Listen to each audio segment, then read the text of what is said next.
Far beyond the edge of the Sol system, in the cold dark between stars, a fleet of 10,000 ships moved through space like a slow, silent storm. Each ship was the size of a small moon. Each one carried enough weapons to burn a continent to ash. Together, they were the Kryvax Dominion's third conquest fleet, and they had one target in mind, a small, blue planet called Earth. The Kryvax Dominion had existed for over 11,000 years. In that time, they had conquered more than 4,000 worlds. No species had ever stopped them. No species had ever even slowed them down. Their emperor, a cold and ancient being named Vorlath the Eternal, had never lost a war. His fleets moved across the galaxy like a plague, and every world they touched became another jewel in his crown. Fleet Lord Draukon stood on the bridge of his flagship, the Devourer of Worlds, and looked at the star map in front of him. A small blue dot blinked at the center of the display. Earth. Third planet from a yellow star. Population, over 8 billion. Technology level, primitive by Dominion standards. No warp drive, no shields worth mentioning, no weapons that could scratch the hull of a single Dominion cruiser, let alone 10,000 of them. "This will be easy," said Draukon's second in command, a tall alien named Sekreth, whose skin shimmered like oil on water. "The scouts say they still burn fossil fuels for half their power. They have not even left their own star system, except for a few small probes." Draukon nodded slowly. He had heard reports like this before, about 100 other worlds. Most of those worlds had fallen in days. Some had taken weeks. None had ever really fought back. "Send the fleet forward," Draukon said. "We will take this world the way we take all worlds. First we show them our strength. Then, if they do not surrender, we destroy their cities one by one until they do." The order went out, and 10,000 ships began to move toward Earth. What the Kryvax Dominion did not know was that Earth had been waiting for them. 30 years earlier, a Dominion scout ship had crash-landed in the Pacific Ocean during a routine mapping mission. The ship had been badly damaged, and its small crew had died before rescue could arrive. But the wreck itself did not die. It sat on the ocean floor for 6 months before a joint team of scientists from every major nation on Earth managed to pull it up and study it. What they found changed everything. The scout ship's technology was centuries ahead of anything humans had built. Its engines ran on principles that broke half of what physics textbooks said was possible. Its hull was made of a metal that could heal itself when damaged. Its computer core held fragments of data about a galaxy full of other worlds, other species, and one very dangerous empire that was slowly swallowing all of them. For the first time in history, every country on Earth put aside their differences. There was no more time for old arguments about borders or flags. The United Nations was reorganized into a single body called the Earth Defense Council, and its first and only mission was simple: prepare for the day the Dominion would come back. That day had finally arrived. Deep beneath the surface of the Earth, inside a hollowed-out mountain in what used to be called Nevada, a woman named Dr. Amara Okafor stood in front of a massive window. Behind the glass was a hangar so large it could have swallowed 10 football stadiums. And sitting inside that hangar, still and silent, was the greatest achievement in human history: the USS Earth. It was not shaped like the sleek starships from old movies. It was enormous, blocky, and strange, built in layers like the rings of a tree. Its outer hull was a patchwork of alien alloy, human steel, and something new that scientists had invented by combining the two. At its center burned a fusion core, so powerful that some engineers joked it was like carrying a tiny star inside a bottle. The ship was nearly 12 kilometers long, built to be Earth's answer to any threat from the stars. It had taken 28 years to build. It had cost more money, more labor, and more lives than any single project in human history. Thousands of workers had died in accidents during construction. Entire national budgets had been rewritten around it.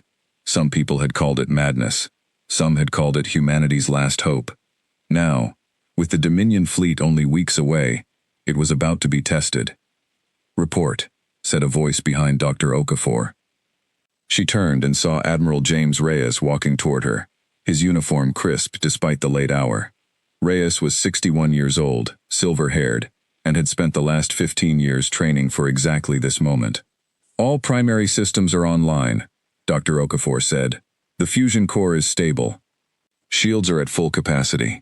Weapons systems have passed every test we can run without actually firing them at something. And the crew? Assembled and ready. 12,000 men and women, pulled from every country on Earth. Best pilots, best engineers, best soldiers we have. Reyes looked through the glass at the massive ship.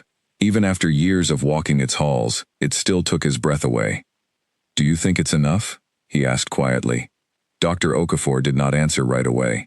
She had spent almost 3 decades of her life on this ship. She had watched it grow from blueprints to steel, to something that could actually fly. She had run the numbers 1,000 times. "Against 100 of their ships? Maybe 1,000, she said. "I think we would have a real chance. But 10,000? She shook her head slowly. "I don't know, James. Nobody knows. We've never fought them before. All we have are guesses." "Then we'll make our guesses count," Reyes said. 3 days later, the Earth Defense Council called an emergency meeting. Every head of state on the planet joined by video, their faces tired and afraid. On the main screen, a live feed from Earth's deep space telescopes showed a wall of red dots spreading across the darkness. 10,000 ships, all heading straight for Earth. "They will reach the edge of our solar system in 19 days, said General Li Wei, head of Earth's combined military forces. "Based on the scout ship's old data, this fleet size is what the Dominion sends when they expect real resistance. They are not taking us lightly." "Then they know about the USS Earth," said the President of the United States, a woman named Diane Whitfield. "They may suspect something," Li Wei said. "Our scout ship crash was not exactly quiet. It is possible the Dominion has been watching us for years, waiting to see what we would build." A murmur ran through the virtual room. 19 days was not much time. "What is our plan?" asked the Prime Minister of India. Admiral Reyes, sitting in the meeting from the command center beneath Nevada, leaned forward. "The USS Earth was built for exactly this scenario. She carries weapons designed using data from the crashed scout ship, weapons the Dominion has never seen used against them before. She also carries something the Dominion fleet does not have, a reason to fight for something more than conquest. Every person on that ship is fighting for their home." "Sentiment will not stop 10,000 warships, Admiral," said the Chancellor of Germany. "No," Reyes agreed, "but it might make the difference when the numbers get close, and we have something else too. Something we have kept quiet, even from most of you." The room went silent. "The USS Earth is not just a warship," Reyes continued. "She is the first ship of her kind, built with a new kind of engine that lets her jump between points in space almost instantly, over short distances. We call it a blink drive. It means she can move faster than anything the Dominion has ever fought against. Speed will be our greatest weapon." President Whitfield exhaled slowly. "So the plan is to use speed and surprise, because we cannot win a straight fight." "That is correct, Madam President," Reyes said. "We do not need to defeat 10,000 ships in open battle. We need to make the cost of attacking Earth so high, so painful, that the Dominion decides it is not worth it. We need to give them their first real defeat in 1,000 years. 19 days went by fast, for the people preparing to fight, and painfully slow for the billions of people waiting on the surface of Earth to see if they would survive. Inside the USS Earth, the crew trained without rest.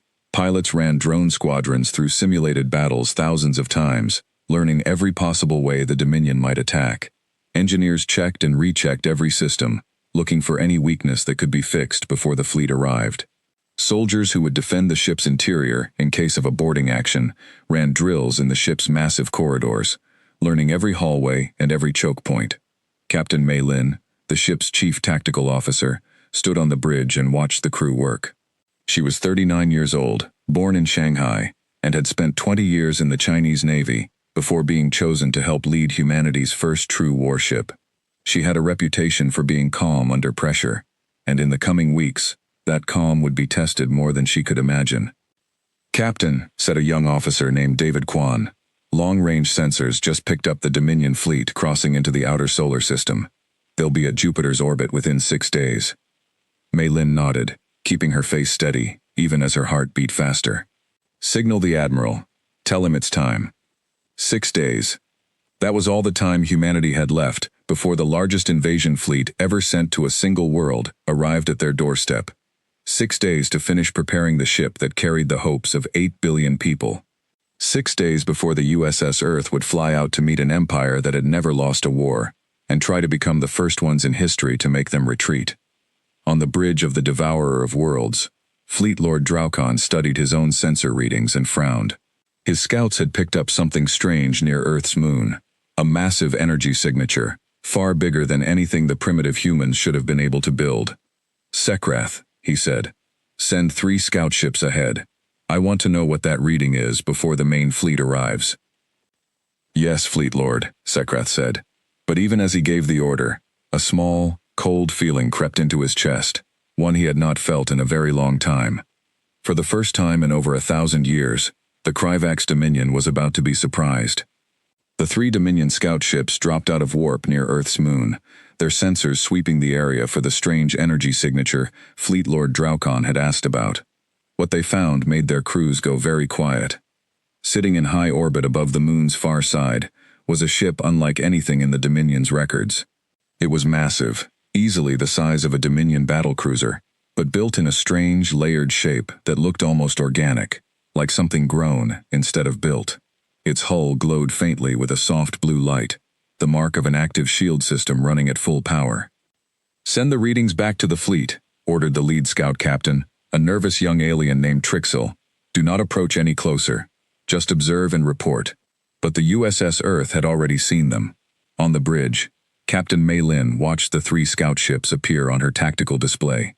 "Admiral, we have 3 Dominion scouts at the edge of sensor range. They're just watching us." Admiral Reyes, standing at the command platform above the bridge, studied the readings for a long moment. "Let them look," he said. "Let them see exactly what we are. Hold all weapons, do not fire first." "Sir?" Mei Lin asked, surprised. "We have one chance to make our first impression count," Reyes said.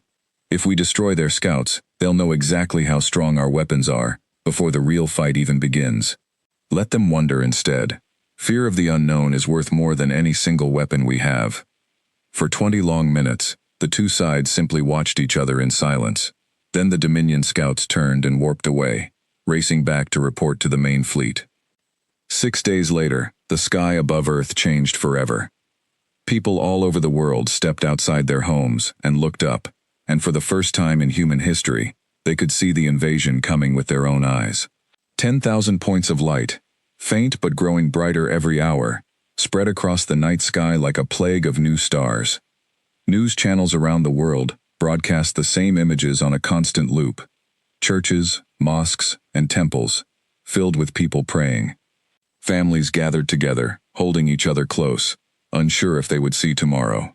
Governments issued emergency broadcasts, telling people to remain calm, to trust in the plan that had taken almost 30 years to build. Inside the USS Earth, the final hours before launch were quiet and tense. 12,000 crew members moved through the ship's halls, checking gear one last time, writing final messages to families they might never see again, and trying to steady their nerves before the greatest battle in human history. Dr. Amara Okafor stood in the ship's main engineering bay, watching the fusion core pulse with steady blue light. She had given almost 30 years of her life to this project. Her daughter had been born the same year construction began. Her daughter was now 29 years old, working as a doctor in Lagos, waiting anxiously with the rest of the world to see if her mother's life's work would save them all. "Dr. Okafor," said a voice behind her. It was Admiral Reyes. "It's time." She nodded, took one last breath, and followed him toward the bridge. The USS Earth launched from its hidden base beneath the moon's surface exactly 40 minutes before the Dominion fleet was expected to enter Earth's home system. As the massive ship rose out of its hangar and into open space, cameras all over Earth caught the moment and broadcast it to every screen on the planet. For the first time, the people of Earth saw their ship in full. It was beautiful, in a strange, powerful way, its hull catching the light of the sun as it turned to face the incoming fleet. On streets and in homes across every country, people cheered, cried, and held their breath all at once. On the bridge, Admiral Reyes took his place at the command chair. Around him, the ship's senior officers stood ready at their stations. Captain Mei Lin sat at the tactical console, her hands steady despite the enormous weight of what was about to happen. Beside her, David Kwan monitored the sensor array, watching the Dominion fleet grow closer by the second. Fleet is entering the outer edge of the system, David reported. ETA to Earth orbit. 2 hours. Position us at the edge of Mars's orbit, Reyes ordered. We meet them there. Better to fight far from home, where a stray shot won't hit a city. The USS Earth moved into position, alone against 10,000 ships. On every screen across the ship, the crew could see the enemy fleet approaching, a wall of red lights spreading wider and wider as it grew near. Admiral, Mei-Lin said quietly, should we hail them? Reyes thought for a moment, then nodded. Open a channel. Let's see what they have to say. On the bridge of the Devourer of Worlds. Fleet Lord Draukon received the incoming signal with a mixture of curiosity and irritation. No world had ever tried to speak with him before battle. Most simply surrendered, or simply died. Put it through, he said. The image of Admiral James Reyes appeared on the massive Dominion view screen. He looked small compared to Draukon, a fragile creature of soft flesh and weak bones, standing in front of a crew of similarly fragile beings. This is Admiral James Reyes of Earth, the human said, his voice steady despite the fear any sane creature would feel facing 10,000 enemy warships. You are approaching a system that belongs to the people of Earth. We ask you to turn your fleet around and leave our system in peace. Sekrath, standing beside Draukon, let out a short laugh. They ask us to leave, as if we came here to ask permission. Draukon studied the human's face carefully. There was no panic in it, no desperation, just a strange, calm resolve that Draukon had never seen from a primitive species before. Human, Draukon said, his translated voice deep and cold. You stand against 10,000 ships of the Kryvax Dominion, with a single vessel. Surrender your world now, and your people will live as subjects of the Dominion. Refuse, and we will burn your cities until you beg for the chance to surrender. This is not a threat. This is simply what will happen. Reyes did not flinch. We've heard that speech before, Fleet Lord. Or ones just like it, from your old records. 4,000 worlds have heard it. We've read what happened to every one of them. For the first time, a flicker of surprise crossed Draukon's face. You have our records? We found one of your scout ships 30 years ago, Reyes said. It taught us a lot about who you are, and it taught us that no one has ever fought back the way we're about to. Draukon's patience ran thin. One ship cannot stop 10,000 human. This is not bravery. This is foolishness. Maybe, Reyes said. But we didn't build this ship to win a numbers game, Fleet Lord. We built her to make you regret ever setting course for our system. You have one chance to turn around. After this, there's no more talking. The channel went dead. Draukon sat back in his command chair, silent for a long moment. Something about the human's calm confidence bothered him in a way he could not quite explain. Fleet Lord? Sekrath asked. Orders? Send the first wave, Draukon said. 500 ships. Let us see exactly what this single human vessel can do. 500 Dominion warships broke away from the main fleet and surged forward, their engines burning bright as they raced toward the lone human ship waiting near Mars's orbit.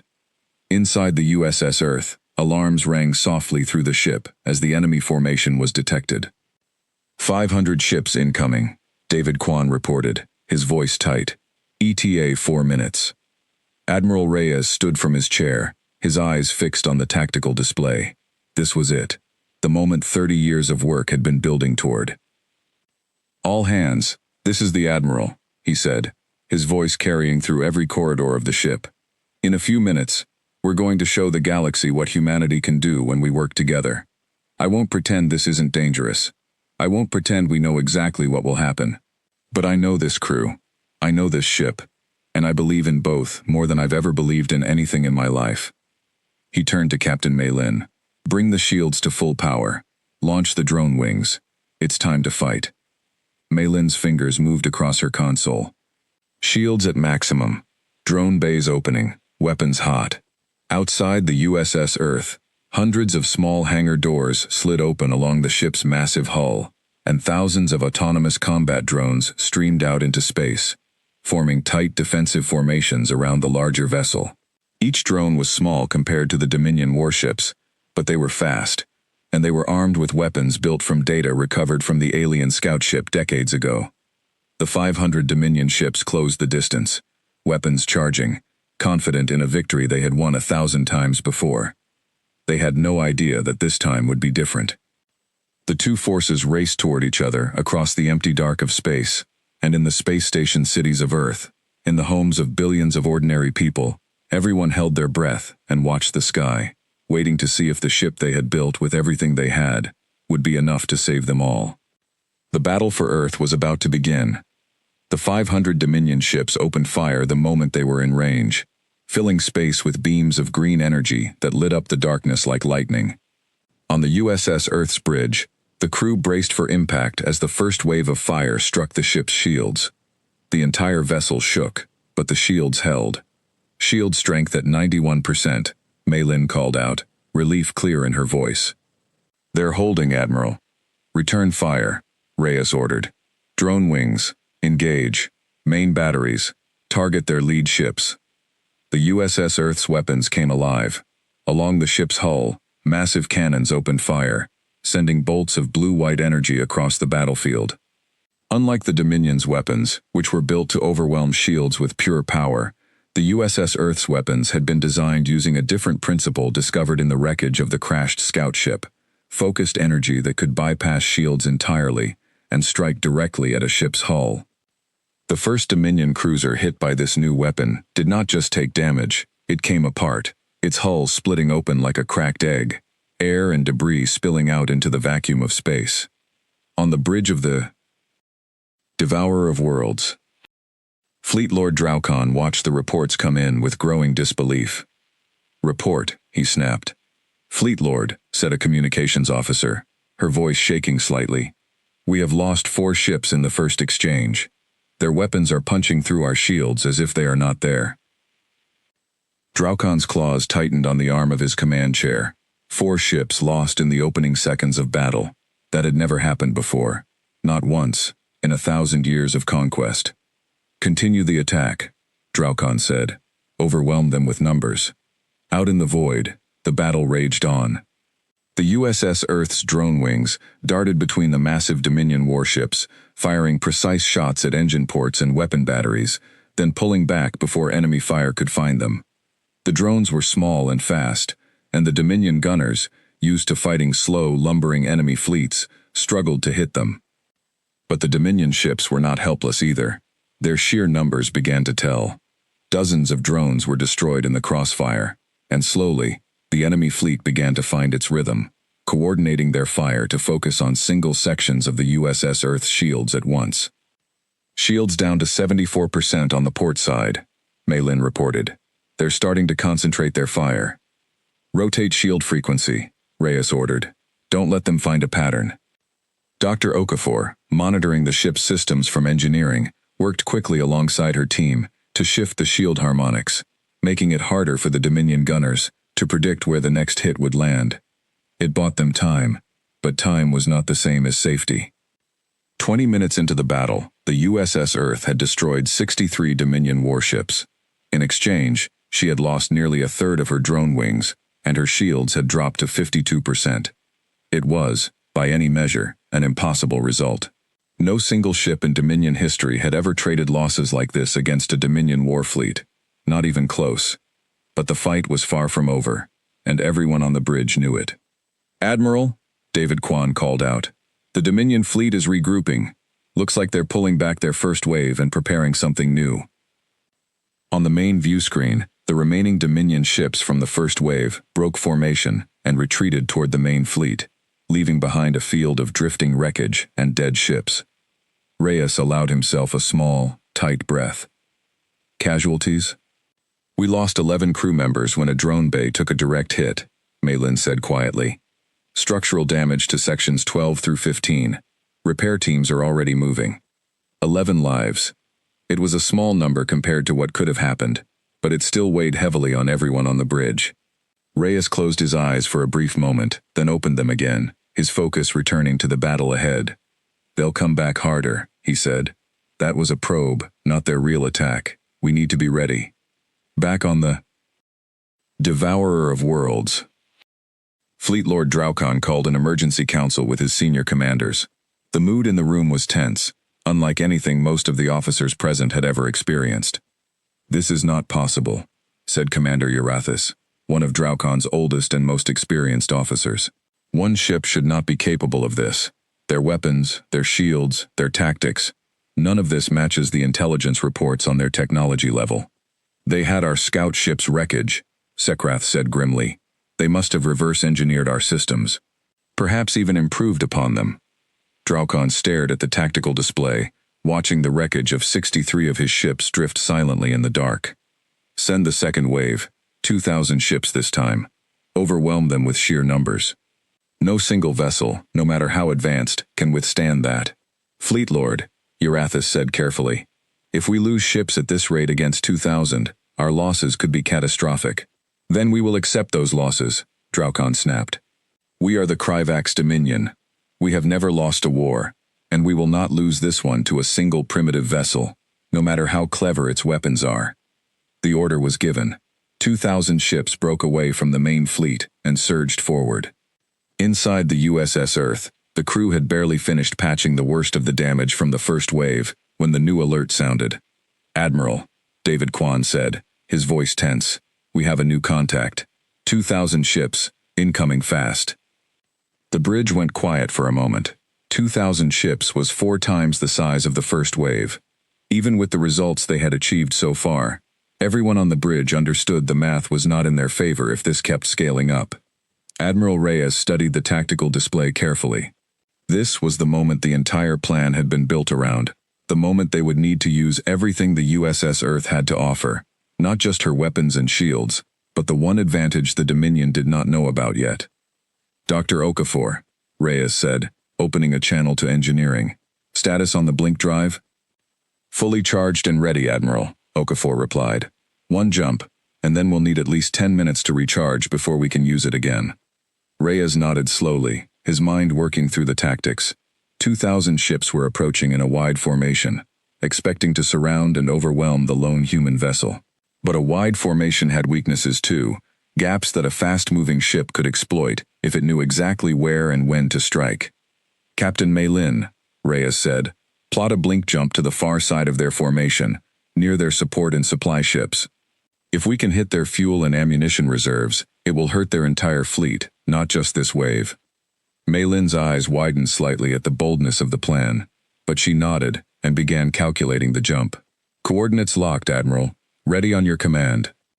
The 2,000 Dominion ships closed in, their formation tightening around the space where the USS Earth had been holding position, weapons charging, confident that this time, sheer numbers would finish the job.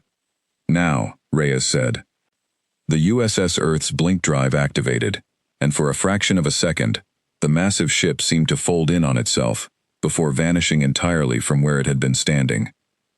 On the Dominion sensors, alarms blared, as the human ship disappeared completely, leaving behind nothing but empty space, where their trap had just closed shut on nothing. A heartbeat later, the USS Earth reappeared, deep behind the Dominion's advancing formation, right beside a cluster of support and supply vessels that had been trailing the main attack force. "Fire everything," Reyes ordered. The USS Earth's weapons opened up at point-blank range, tearing through the lightly defended supply ships before the rest of the Dominion fleet could even react. Explosions bloomed across the battlefield as fuel reserves and ammunition stores went up in chain reactions, crippling the logistics of the entire attacking force in seconds. On the bridge of the Devourer of Worlds, Fleet Lord Draukon watched his sensor readings in stunned silence as report after report of destroyed supply ships flooded in. "Impossible," Sekrath whispered. "Their ship just vanished and reappeared behind our lines. That kind of technology should not exist." Draukon's claws dug into the arms of his chair as fury and disbelief warred within him. For the first time in over 1,000 years, the Kryvax Dominion was not just losing a battle. They were being humiliated. "All ships," Draukon roared, "converge on their position. I want that ship destroyed. Now." 2,000 Dominion warships turned as one, racing toward the now exposed position of the USS Earth, determined to end this fight before it could go any further wrong.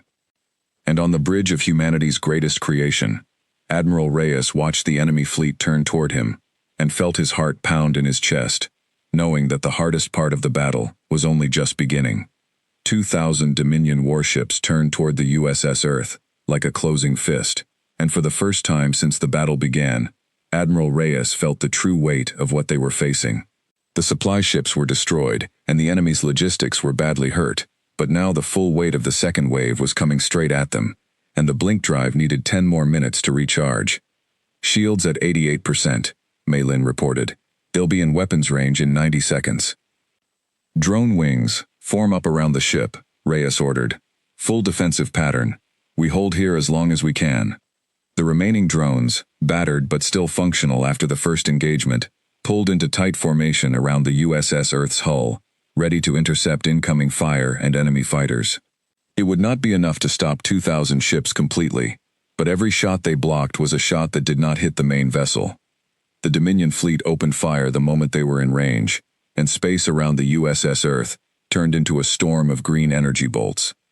The ship rocked violently as dozens of hits landed at once, shields flaring bright as they struggled to keep up with the sheer volume of incoming fire.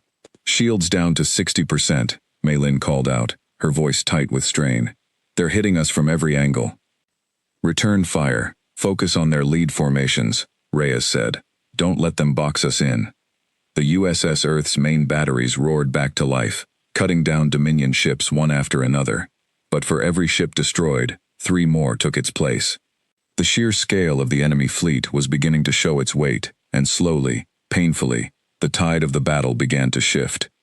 In engineering, Dr. Okafor worked frantically alongside her team, rerouting power from non-essential systems to keep the shields from failing completely.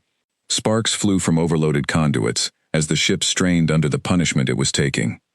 "Admiral," she called over the comm, her voice strained. "We cannot keep this up much longer. If they keep hitting us at this rate, shields will fail within 6 minutes." Reyes felt the pressure of the moment pressing down on him like a physical weight. 6 minutes. The blink drive still needed 4 more minutes to recharge. It would be close, dangerously close. "Hold the line," he said, more to himself than to anyone else. "Just a little longer." On the bridge of the Devourer of Worlds, Fleet Lord Draukon watched the battle unfold with grim satisfaction mixed with something he had not felt in a very long time, genuine respect for an enemy. "Their shields are failing," Sekrath reported. "At this rate of fire, they will not last more than a few more minutes." "Do not relax," Draukon warned. "This ship has surprised us twice already.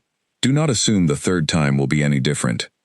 As if to prove his point, the USS Earth suddenly shifted its firing pattern, concentrating all of its remaining weapons on a single cluster of Dominion ships, instead of spreading fire evenly across the formation. 5 ships were destroyed, in rapid succession, their wreckage tumbling through space. "They are targeting our command relay ships," Urathis said, alarm clear in his voice. "If they take out enough of our coordination vessels, the rest of the fleet will struggle to organize their fire." Draukon's eyes narrowed. The human admiral was fighting smart, picking apart the weaknesses in the Dominion's own command structure instead of simply trying to trade blow for blow. It was a tactic Draukon had used himself, countless times, against countless other species. He had never expected to see it used against him. "Concentrate all fire on their primary weapon batteries," Draukon ordered. "Cripple their offense, even if we cannot destroy the ship outright. A toothless enemy is no threat, no matter how strong its shields are." The Dominion fleet adjusted its targeting, and a fresh storm of fire began raining down on the USS Earth's main weapon systems. Back on the USS Earth's bridge, alarms blared as critical systems began failing one after another. "Forward batteries are offline," Maylin shouted over the noise. "Shields at 31% and dropping fast." "Blink drive status?" Reyes demanded.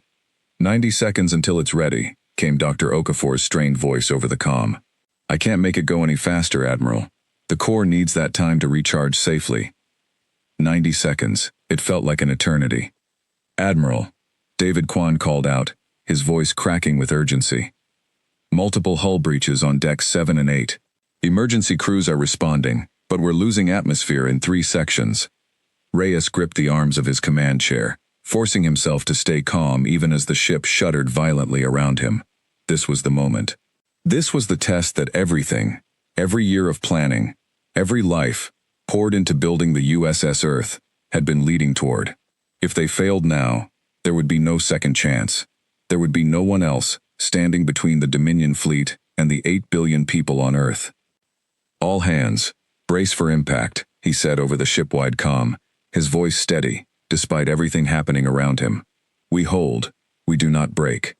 The Dominion fleet pressed its advantage, sensing weakness, closing in for what they believed would be the final blow. Shields flickered and sparked, barely holding together as the last of their strength was drained away by the relentless barrage. "Shields at 12%, Malin shouted. "We cannot take another hit like that last one." "Blink drive?" Reyes called out again, his voice tight. 15 seconds, Okafor's voice came back, desperate. "Just hold on 15 more seconds." 15 seconds. On the tactical display, Reyes watched as a fresh wave of Dominion warships adjusted their aim, weapons charging for what would surely be a killing blow if it landed. "Come on," Reyes whispered under his breath, watching the countdown tick down. "Come on." 10 seconds. The Dominion ships fired. 5 seconds. The beams raced across the darkness of space, toward the USS Earth's failing shields. The blink drive activated with less than a second to spare, and the massive ship folded away into nothingness, just as the enemy fire tore through the empty space where it had been standing a heartbeat before. On the bridge of the Devourer of Worlds, Fleet Lord Draukon stared at his sensors in disbelief as the human ship vanished once again, this time escaping certain destruction by the narrowest of margins. "Where did they go?" he demanded.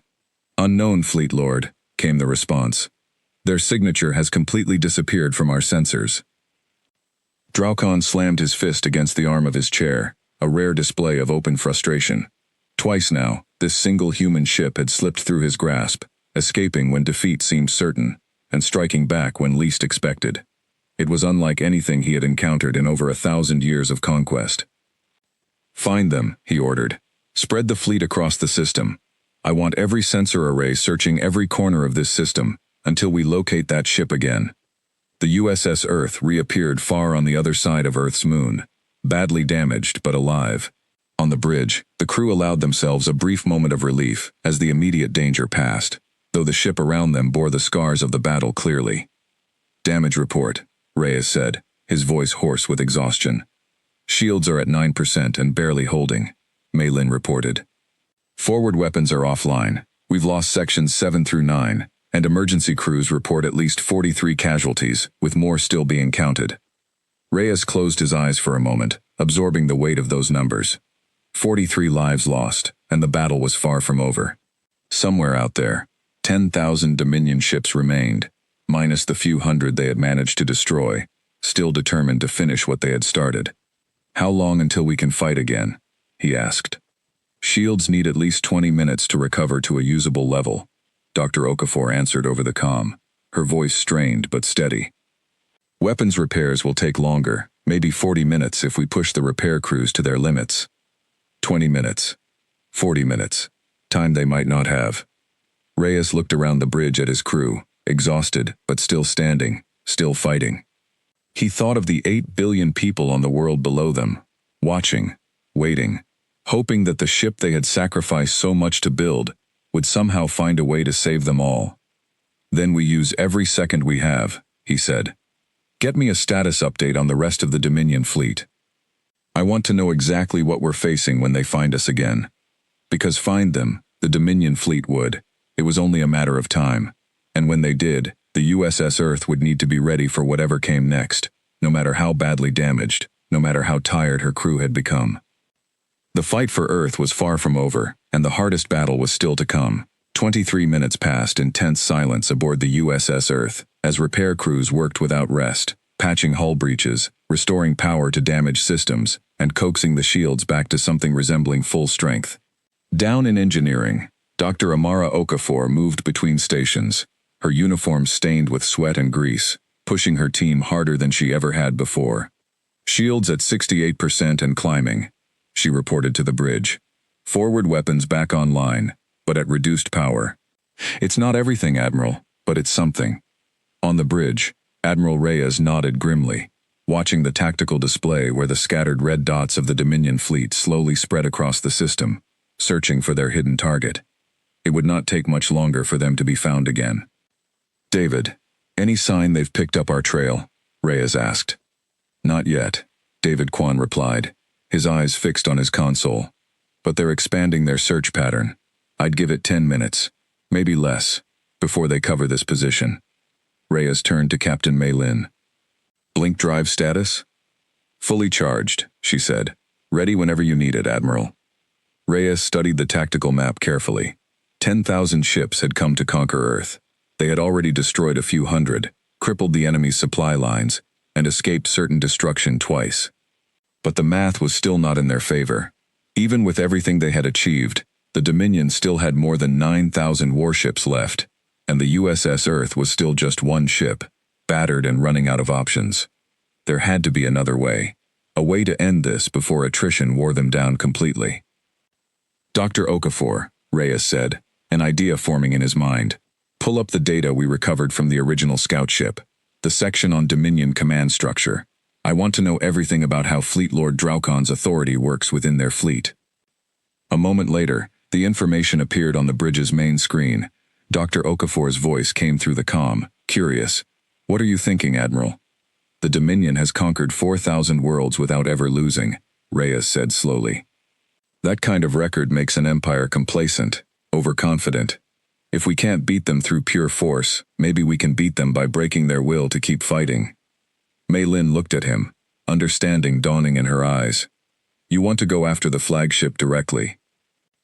If we can defeat Fleet Lord Draukon's ship in single combat, in front of his entire fleet, it will do more damage to Dominion morale than destroying 1,000 smaller ships ever could, Reyes said.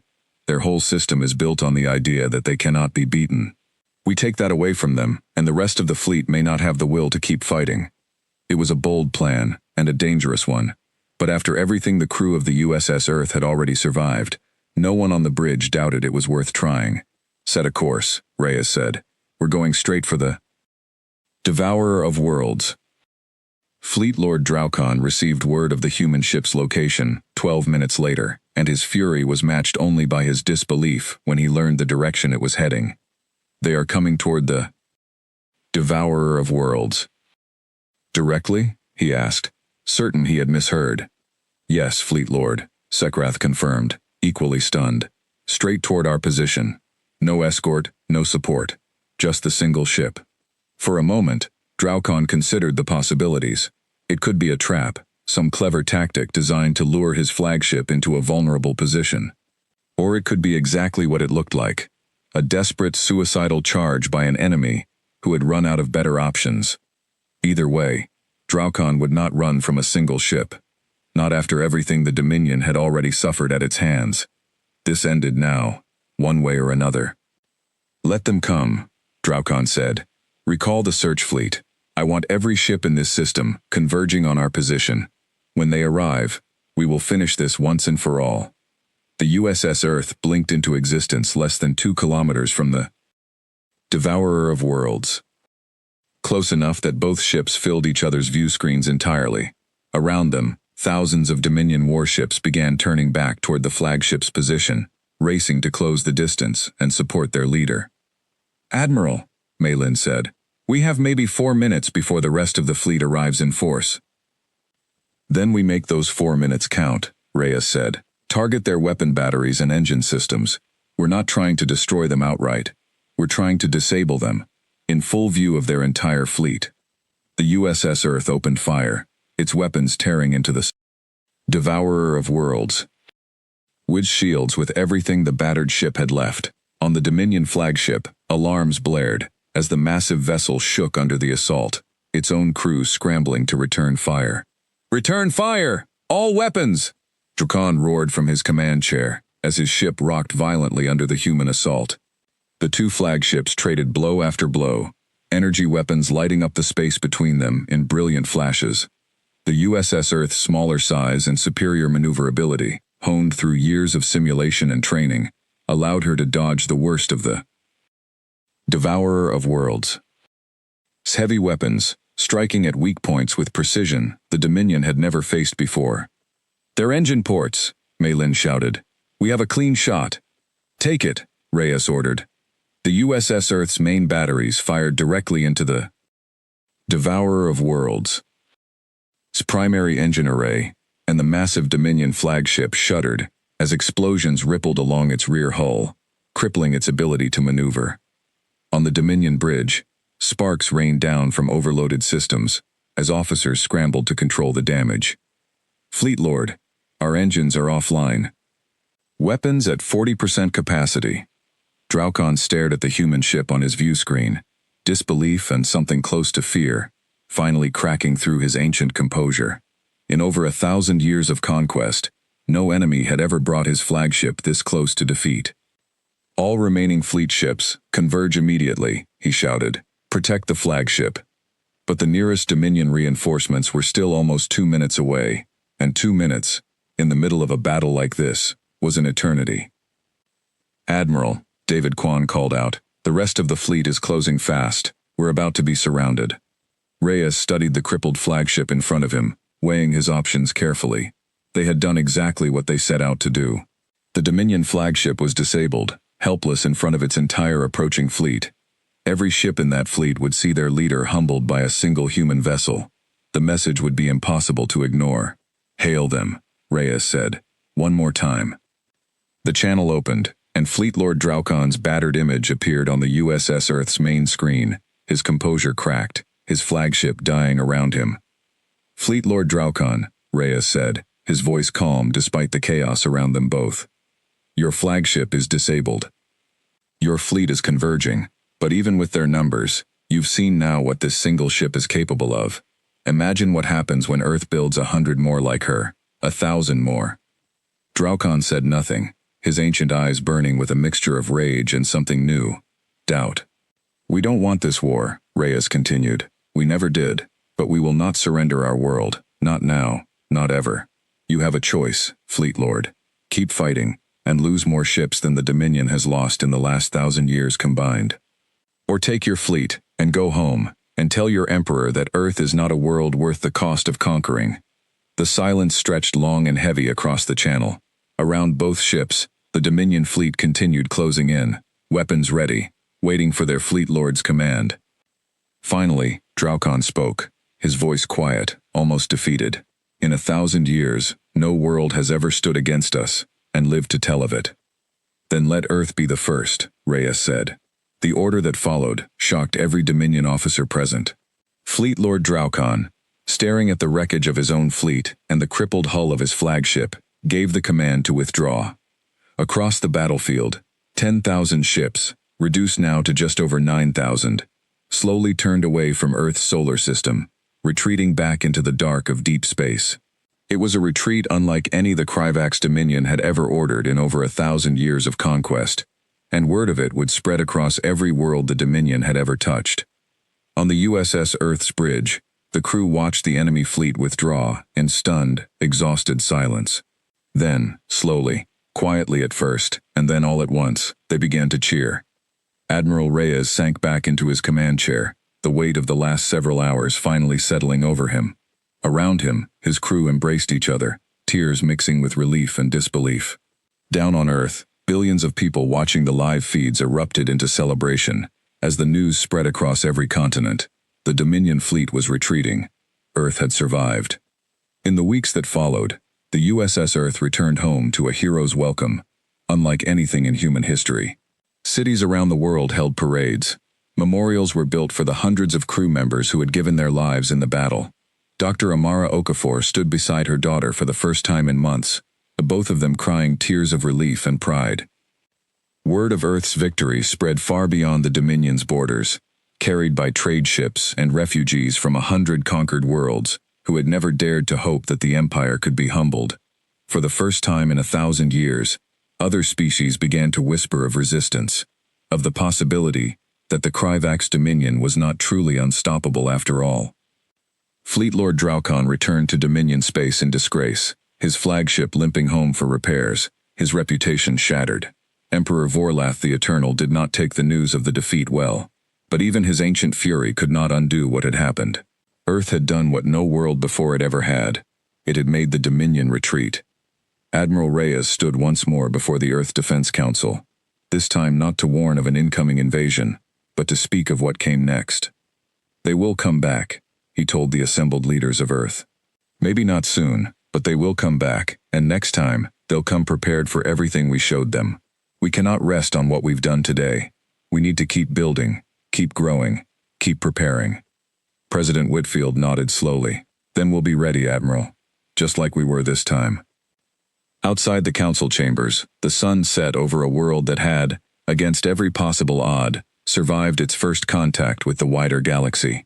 The USS Earth sat in orbit above the planet she had saved, her scars a permanent reminder of the battle fought and won, a symbol of what humanity could achieve when it stood together against impossible odds. The Kryvax Dominion had sent 10,000 fleet ships to conquer a small, primitive world at the edge of known space. Earth had answered back, and for the first time in 1,000 years, an empire that had never known defeat had learned exactly what it felt like to lose. The end.